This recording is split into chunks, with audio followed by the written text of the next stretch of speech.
Welcome to Breaking Sales, a podcast dedicated to helping you have tough, meaningful, and rewarding conversations with your prospects and clients.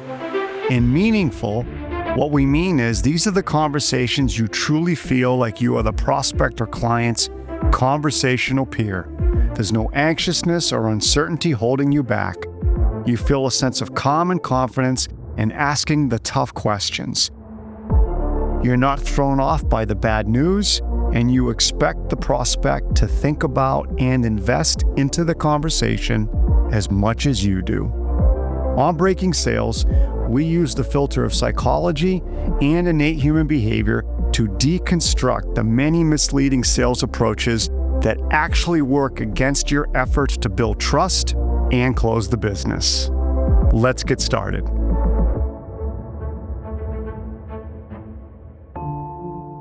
Let me ask you something. When you're investing a lot of effort into something that you're not experiencing the results that you want, which thought process do you innately adopt? Do you go to, man, this sucks, I'm doing the work, the timing must be off, something's wrong? Or do you say, okay, I'm not getting the results I want, I need to get better? Think about it. Here's a great example. You've prospected hard for weeks with nothing to show for it. Who do you instinctively blame?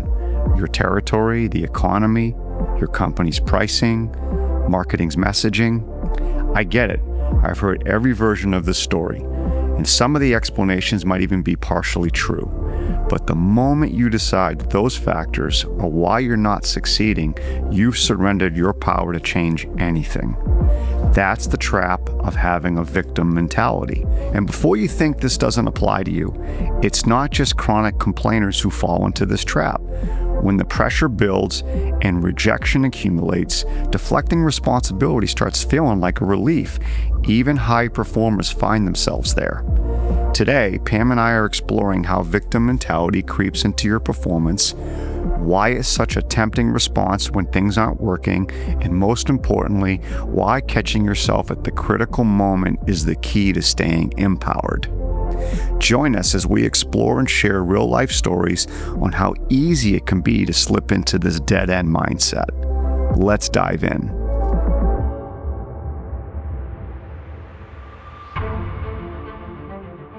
Pam, I want to discuss, this is actually a very, very intense topic. We're not going to do it complete justice, but it's very important. It's the victim mentality. Okay. You know, I know growing up, there was some folks around me that had a victim mentality, people that were very close to me, and it was always hard to watch. I had an experience, though, just recently, so I'm going to share it. So personally, I have 4 children, as you know, and we recently went on a vacation, and 2 of the children were able to meet us there. It was a quick fall break vacation. 2 of them were not. One was not invited. One was not invited for particular reasons. And we were home, and this one child is talking to me, and they were mad. And they said it was very disrespectful, and it was unfair. And then I reminded that particular child of the series of decisions they had made over the past 6 to 9 months. And then I reminded that child of some of the things that they had said to myself, all right, and his mom. So it just struck me in that moment, though, that this particular child of mine had taken a certain mentality about not being invited. And it was a very passionate mentality, very intense feeling that they had. But at the surface or face value, I could tell they were not taking accountability for what they had done that contributed to our decision not to invite them on this particular vacation. I get it. It probably didn't feel well. But as a parent, we knew based on their past decisions and recent actions, this was something that we had to do. We had to draw a line. And it's never easy as a parent, right? Anybody who says parent's easy, you're not being a parent. Exactly. It's that clear. But the experience, Pam, it just got me thinking about where does a victim mentality come from? How does it shape itself, right? And how do we recognize it and pull ourselves out of it? Because it's the worst place to be in, because you can't see anything clearly. You lose objectivity, and then you start making decisions and assumptions and judgments all on this false victim perception that you have. It's crazy. Crazy. I like what you said about, because I do, Dan, as I think it's very easy if you're not paying attention to it to all of a sudden look up and realize you've adopted this victim mindset where you're blaming external circumstances, other people for what's happening to you.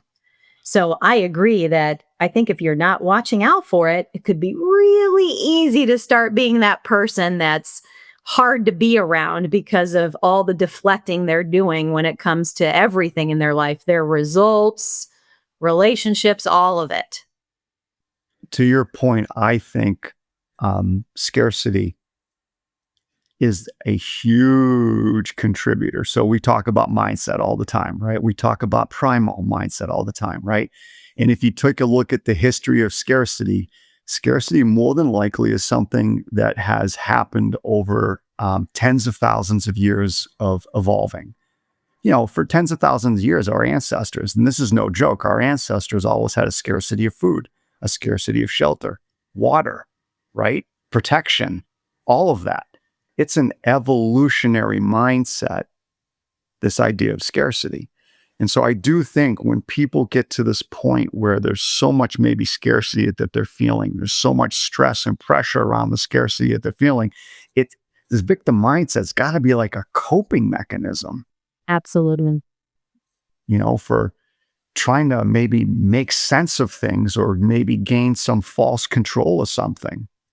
I mean, I know I'm getting a little deep here, and I am not clinical at all about my thought process regarding victim mindset, right? That's for others. But I also know victim mindset has a huge impact on our performance. Well, think about it. Think about prospecting. I think that's one of the easy examples we can start talking through when it comes to, am I adopting a victim mentality? You and I hear this constantly, Dan. The things I'm doing are not resulting in meetings. This isn't working. This isn't working. These are all the reasons I'm not getting meetings. These are all the reasons I couldn't close this deal. These are all the reasons. And now all of a sudden, you've stopped taking ownership of what is in your control that could affect your outcome. So I think it's two things. I think it's number one, understanding what you're starting to deflect as that coping mechanism. It's not my fault I don't have any meetings. Let me tell you what's happened. It's not my fault I didn't close this deal. So-and-so wasn't prepped appropriately. It's not my fault this happened. And so then, right, understanding like your mental talk track to yourself has to change. I mean, there's a lot of things that are completely out of our control, and it's silly to think that we could ever control them. Can't control the actions of another human being. I can never control whether somebody takes a meeting with me. Never. But there's lots of things I can control. I can control the effort. I can control my messaging. I can control creating more lanes to get meetings. All these things are under my control. But I think it's super easy as a coping mechanism to start deflecting. I've done X amount of calls, haven't gotten a meeting. Not my problem. Like, so easy to do. And that's where I think we've got to get better about catching these things before it takes us down a rabbit hole of this victim mentality. My gut is that for most of our listeners, this is not a ongoing pattern, and it might be, but I think for our listeners, my gut is this is more of a pattern that creeps up every now and then, where you put a lot of time and effort into something, And to your point, Pam, say prospecting. You're sending out the emails. You're trying to follow up with the phone calls. And every time you do it, you know you're risking the rejection. Am I going to get anybody to answer back? I just spent 3 hours on it, right? This week alone, I sent out 100 emails. I made 50 phone calls. I got a hold of 2 people. Both people told me pretty much to F off, right? I mean, you have that experience. And by the way, that's very real. You and I know that. We hear it all the time across the entire country in multiple industries. Eventually, right, you probably get to this point where it's just so burdensome, you start deflecting because it's like mentally, you just don't want to take anymore, right? You don't want to have to look in the mirror and say, hey, maybe it's me. Maybe I suck at this. Maybe I need to change how I'm doing it. Maybe how all this effort, I have to double my effort. Do I really want to double my effort, right? Or right? Then you start thinking, okay, well, that's a really tough pill to swallow. So what do you do? To your point, Pam, right? You start deflecting. But there's got to be this thing, Pam, and I know you're really good at this, but there's got to be this thing in the moment where you can maybe catch yourself and realize, hold on, this is the intersection that I am at mentally right now where I could deflect, and it might be human to deflect. And maybe I could play a little victim here because it would sure as hell make me feel better if I could. But I'm not. I've got to get through this moment. And if I could just get through this moment and not blame others, not blame circumstances, industry, timing, my boss, CRM, whatever it might be, if I could just get through this moment and not blame, I can get to the other side. And that's a healthy other side because that's the side of reality still.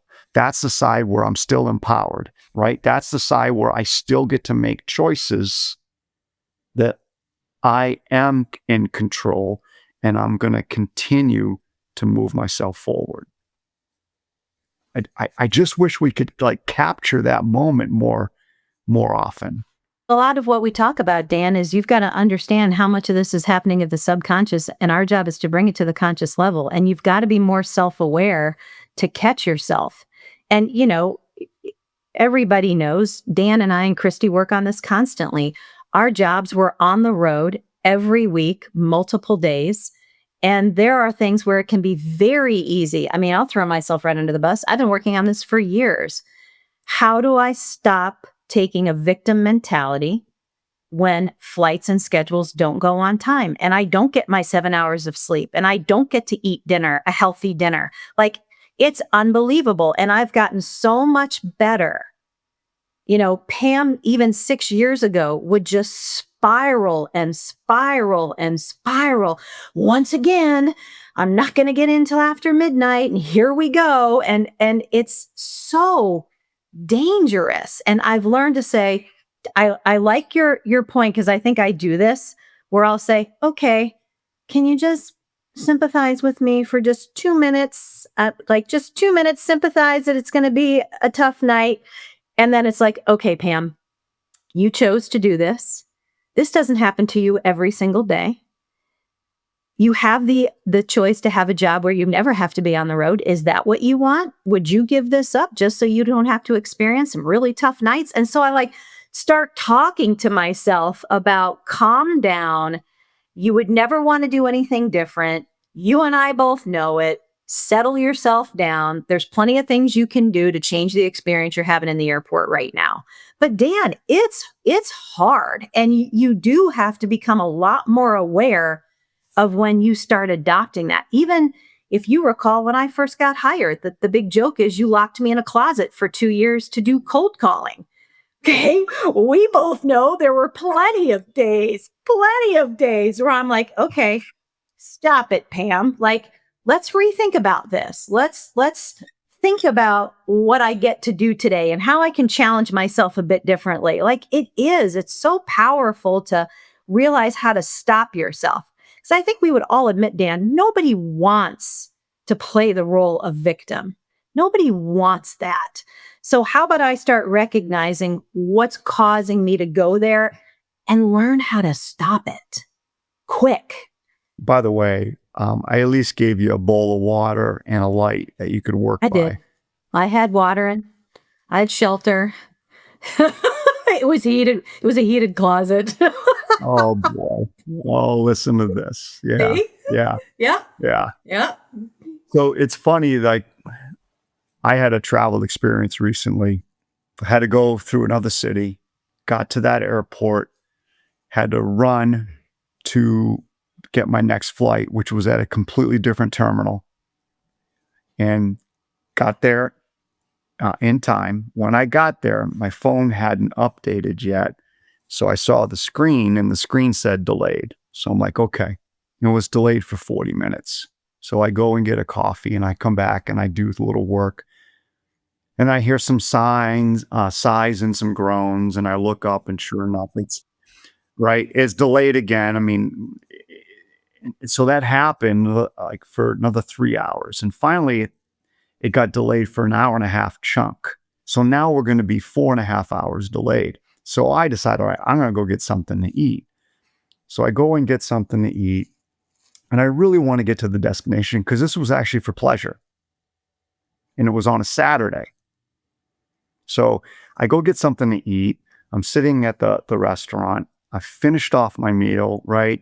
I'm like, all right, cool. I'm going to take the tram, go back to the gate. No problem. Finally get out of here, right? I get to the gate. It's canceled, right? And it's 5 hours later. Then, this is great. I go to the customer service thing just to confirm where my luggage is because I had gotten online at that point, and the only flight that I could get was out the next morning.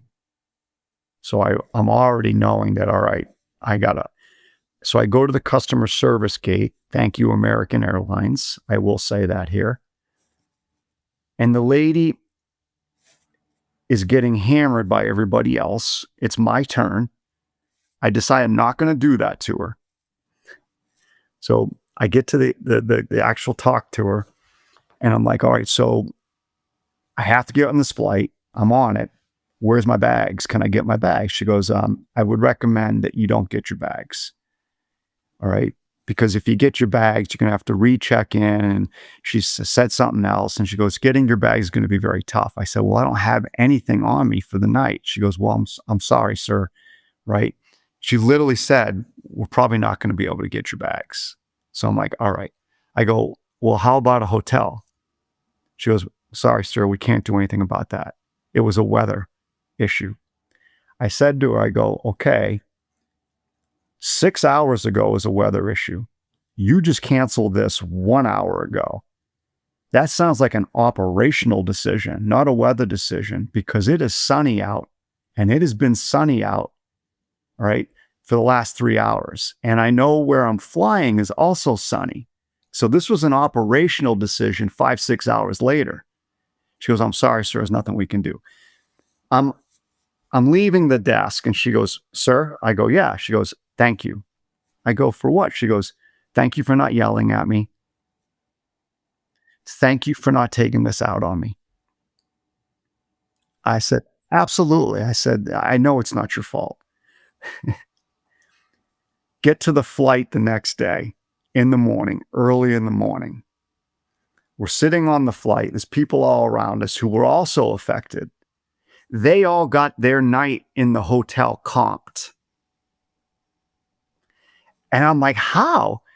And each one of them, those two separate families, was like, well, we put up a really big stink and we wouldn't get out of line. And we made sure that the lead manager or whoever on schedule came over. And I'm thinking to my house, okay, so let me get this straight.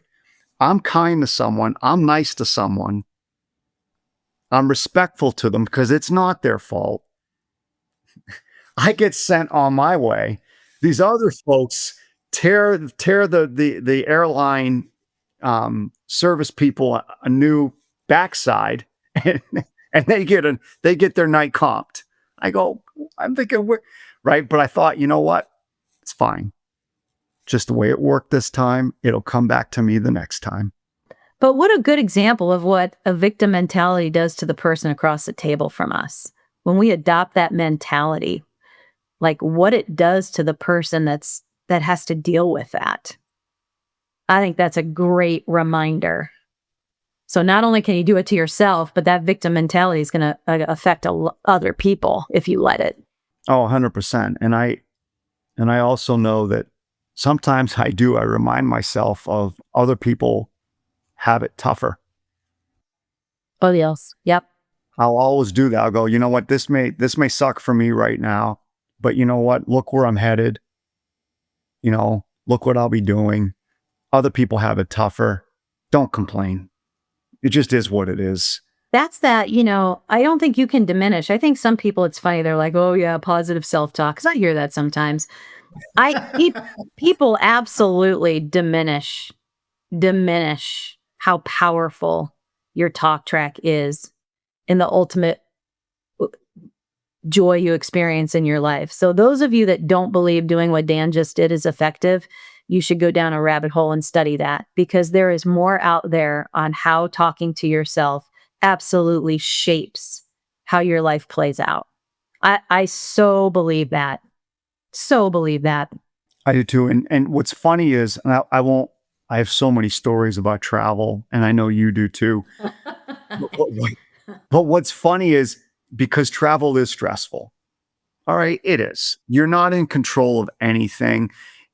And if you have a type A personality, and you and I both do, all right, travel's not fun, because type A's, we want control. We want to make things happen. We want to get things done. We want to keep moving, right? We want that feeling, right? But travel takes it from us. So what I found is, when I travel, you really see people's personalities, their like true demeanors come out. And boy, sometimes it's embarrassing, isn't it? I'm embarrassed of myself sometimes, and I don't want to be that person. No, you don't. You absolutely, none of us do. But sometimes it's so hard, because we're already feeling the stress. And then the airlines, a lot of times those folks aren't happy to be talking to us. But you got to understand their job. They're getting beat up all the time. I know one would say, yeah, but that's their job. That's their role. Well, I get it, but really, they're human too. And they're getting their ass handed to them constantly. And so it's like, you got to try to separate it, so that you're not taking out your frustration on someone else who's really got nothing to do with the end decision that was made that's impacting you. Oh my gosh, Dan, think about prospecting. How many of these C-suite individuals are getting hammered every single day with phone calls and emails? And then we think, what, they're going to treat us differently? So I even then, like the way you approach that, knowing that they are getting bombarded all the time with people who want to talk to them, I think that's even a great reminder of why we have to prospect with high intent, abundance, and detachment. These people are getting hit on 100 times a week from people like me. I have to remember that. I have to be very cognizant that they don't know me. They have no idea why I'm calling, why I'm reaching out. And I have to respect the fact that a lot of people may not be reaching out like me. And so just that alone, I mean, I think that's a great comparison. Like, am I cognizant that these people are getting hammered every day by people that think they can do a better job than who they're working with today? And what that message is and the importance of that message when I call these folks? I think that's a great similarity between the two examples. It's something about the pressure. As you know, another way to look at this is prep. We haven't talked about prep, at least in this particular episode. Prep is one of the most important things you can do for any meeting. I've read some research recently, 2 different research papers, that good prep for a meaningful, tough conversation can have a 60 to 70% positive impact on that conversation. So, right, all the smart people in this world, the neuroscientists, the cognitive scientists, behavioral scientists, all of these really smart people are really starting to dive into this thing called communication and conversations, which we spend about 4.5 hours a day, each one of us involved in and invested in, on average. And what they're finding is conversation prep is incredibly powerful and important. And it does have a huge, huge impact on the quality of our conversations. And for those listeners who haven't quite connected the dot, think about what your conversations are. Your conversations are how you get paid. If you're listening to this episode and this podcast right now, there's a good chance that you compete in your conversations. And the better conversations you have, the more you get probably paid. And so prepping is so, so important. And that builds resilience. That builds your ability to handle whatever is thrown at you. Even the prep work of, I'm to the point now where I prep for arrival to the airport. I'm prepping for a delay. Like I prep for it. Okay, if I'm delayed, here's what I'm going to do. So like I actually lay it out. Yeah, I lay it out now so that I'm not throwing my hands up and all in a tizzy. It's like, okay, if this happens, here's what I'm going to do instead. And I do, Dan. I think all of us prepare for the perfect scenario. And I think, again, that's why victim mentality is so easy to adopt. I'm planning on doing this prospecting, knowing it's going to yield this. I'm planning on getting to the airport, knowing my flight's going to leave at this time. And then it doesn't happen.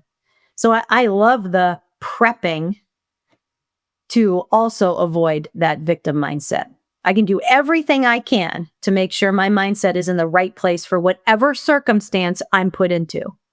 Yeah, I think it's easy to say, and I know this from my own experience. We are a lesser version of ourselves when we are in victim mode. We are 100% a lesser version of ourselves. And I'm not saying that in a judgmental way, because I'm putting myself into that category, that if I go into victim mode on something, I am such a lesser version of myself. And so whatever I'm experiencing in that moment, I will not perform well, whether as a parent, as a spouse, as a friend, as a teammate, as a coach, whatever it might be. And that's the hardest part of it too, is you trying to recognize, and you said something earlier, it is subconscious, but I think it gets to the point where it is conscious. And that's the point. I think you got to grab that victim mentality and say, you know what, not right now. It's not going to help. How is this going to help right now? It's not. It's going to make things worse. Yeah, it sucks in what I'm experiencing, but I got to let it go. You got to be able to grab it. Right? Makes yourself feel worse. I actually don't think it makes anybody feel better to start blaming and going negative on this stuff. Ugh, makes you feel worse. It compounds. It absolutely does. So, it's a deep topic, as we discussed at the very beginning. It's an incredibly important topic. And there's probably more paths off of this topic than you and I would ever know. We just covered one simple perspective of it based on our own coaching experiences and our own experiences just being a human being. It's a good one, Dan. I enjoyed this conversation. Me as well. It's a little bit therapeutic. Yeah, it was, wasn't it? All right, everybody. Till next time. Bye. As we wrap up, I want you to remember that nobody wants to play the victim role, but under enough pressure, it becomes a tempting coping mechanism. The key is catching yourself at the intersection, that moment when you could deflect responsibility and make yourself feel better temporarily, or you could stay in reality and maintain your power to act and make adjustments. Think about your recent prospecting efforts. When calls don't get returned and emails go unanswered, what's your internal narrative? Are you focused on what you can't control, how prospects respond, the market conditions, your company's reputation?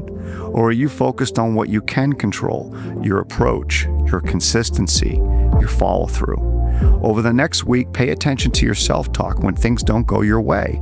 Notice when you start constructing explanations that place responsibility anywhere but with yourself. That awareness is what gives you back the control. Remember what Pam said, you can't control whether someone takes a meeting with you, but you can control your effort, your messaging, and your approach to starting the conversation. When you redirect that mental energy from deflection to action, that's when victim mentality loses its grip on your performance. Until next time, keep that mindset strong.